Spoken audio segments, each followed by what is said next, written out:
In today's video, we will be delving into how Jurgen Klopp and Maurizio Pochettino produced a fascinating tactical battle last weekend at Stamford Bridge.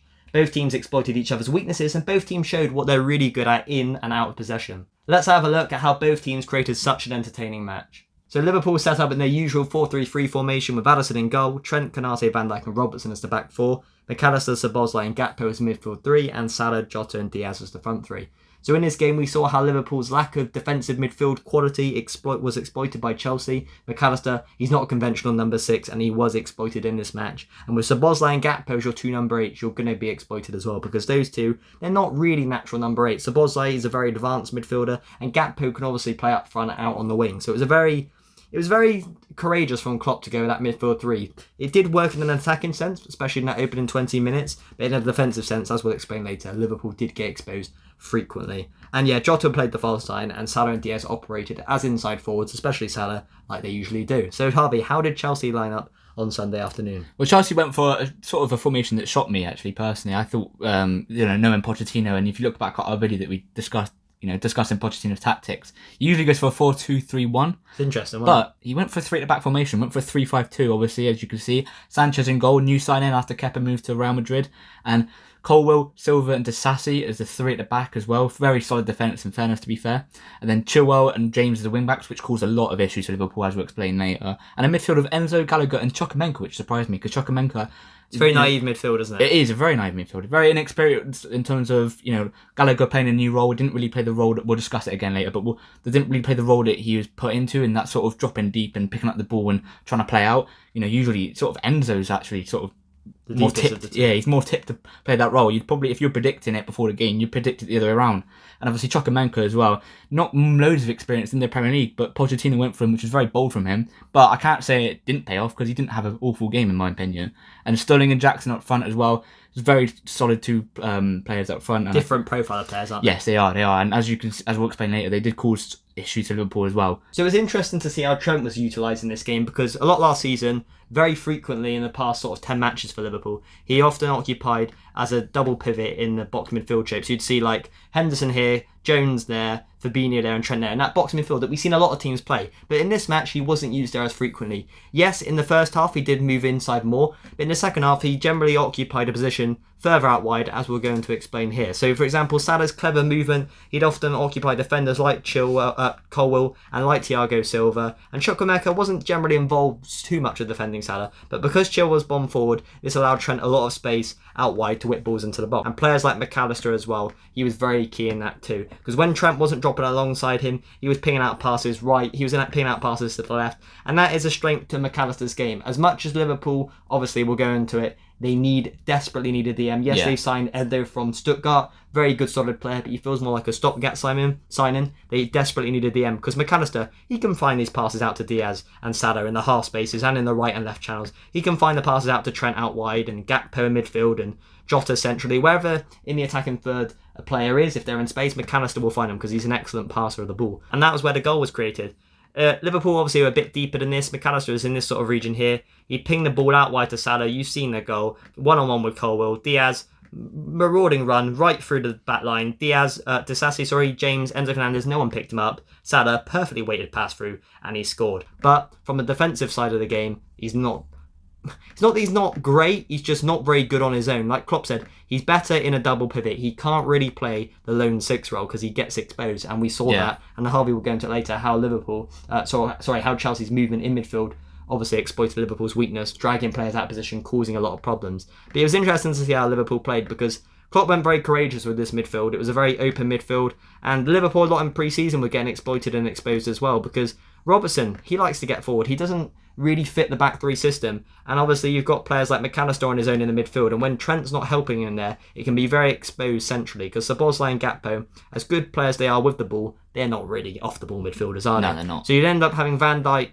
and Konate defending all of these areas here, and as good as they are, they're obviously physically dominant, aerial dominant, and very fast along the ground, players would exploit them, and in pre-season they were getting exploited a lot, and obviously Chelsea looked to do that as well. Chilwell's movement, Jackson's movement, Chukwuemeka's movement, Sterling's movement, Reece James's movement, and Enzo Fernandez's movement caused a lot of problems for Liverpool's backline. I think if they did have a DM like Caicedo or Latvia, obviously Chelsea have snapped them up now, that would have eradicated a lot of problems for Liverpool. But yeah, Klopp needs to fix this system somehow, either not playing Robertson or playing a defender who can play in the left centre-back role, who's a bit more defensively solid and doesn't have that sort of mindset to run forward and bomb forward, because it does leave Liverpool very open. But yeah, in the first half, Liverpool were very good in that first 20 minutes at exploiting Chelsea's weaknesses, with obviously between the midfield and the defence of Chelsea's. It felt like there was a lot of room within this region here, this middle sort of third here, for Diaz, Gakpo, Jota, Szoboszlai, Salah all to operate in. And it felt like Chelsea dropped a little bit deeper after that Salah goal that was offside. So I think if Salah scored that goal that was offside, and obviously they were creating more chances, and if Liverpool's final ball was better, I think they would have gone on to win the game comfortably. But because Chelsea recognised that Liverpool were getting a lot of joy in these regions, and Liverpool didn't make them pay, they dropped a bit deeper, and Harvey will tell you later how they managed to stop Liverpool from really playing out their own half. And that was a lot due to this man, Conor Gallagher, who Jota's job was to mark throughout the match, and obviously Enzo Fernandez as well. And he was very key. He was the best player on the pitch, and he was the ultimate man and the key man in what made Chelsea obviously dominate Liverpool's second half.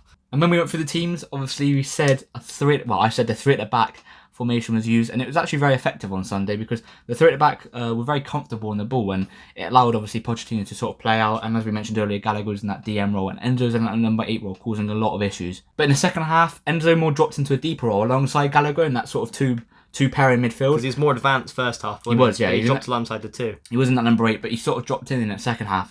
Obviously, Jota's job was to stay on Gallagher, and Gakpo eventually had to join Enzo to make that, that midfield battle a 2 versus 2, really, because otherwise it's just completely outnumbered in there, and Chelsea was just completely dominating midfield. But what this did, and how this caused issues for Liverpool, was the fact that Diaz was obviously, and Salah were both, because it was sort of, Klopp's tactics were sort of similar to the old Liverpool in terms of pressing and win the ball back. If you saw press the Liverpool back win the ball, three, press the back three. Yes, exactly. And when you saw Liverpool win the ball back, it was like 4 or 5 men on just one player or 2 players.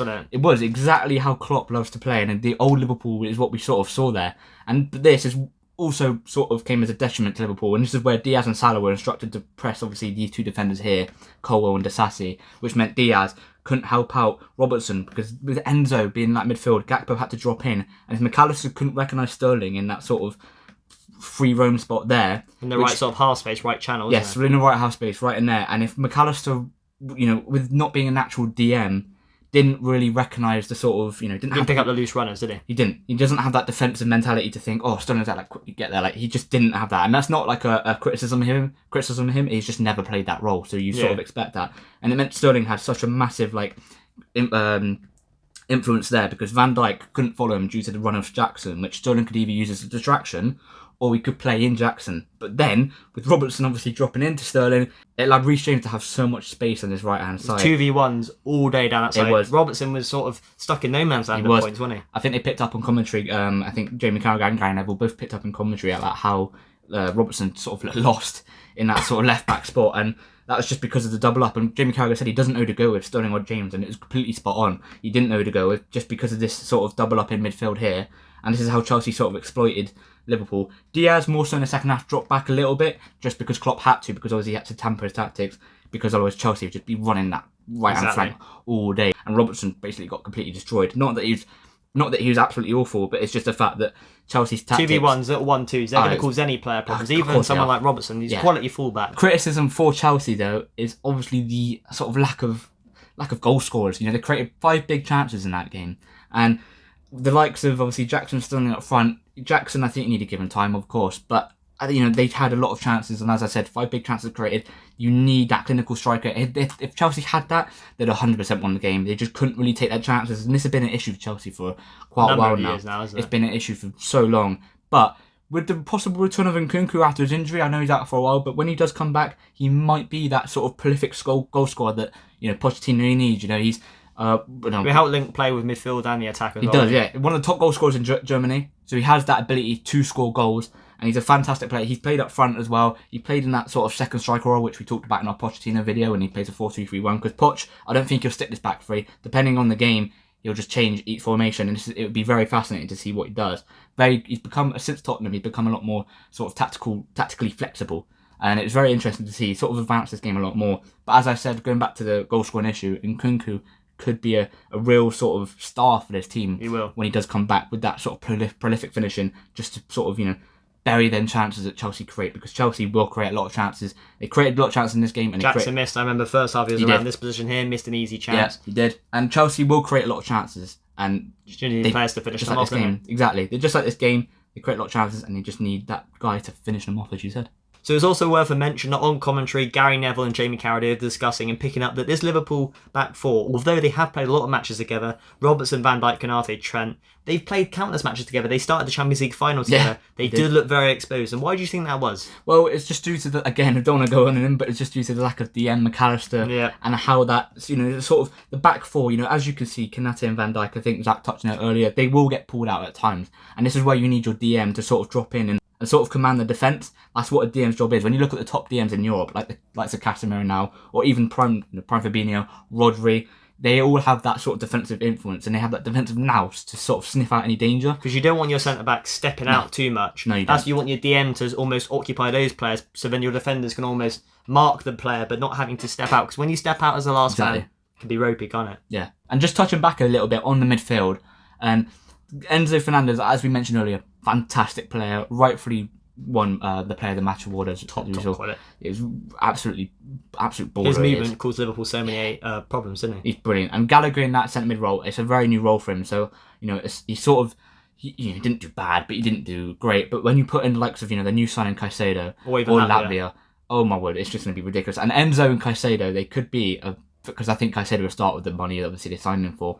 But having Latvia as a backup is ridiculous as well. Just mention that.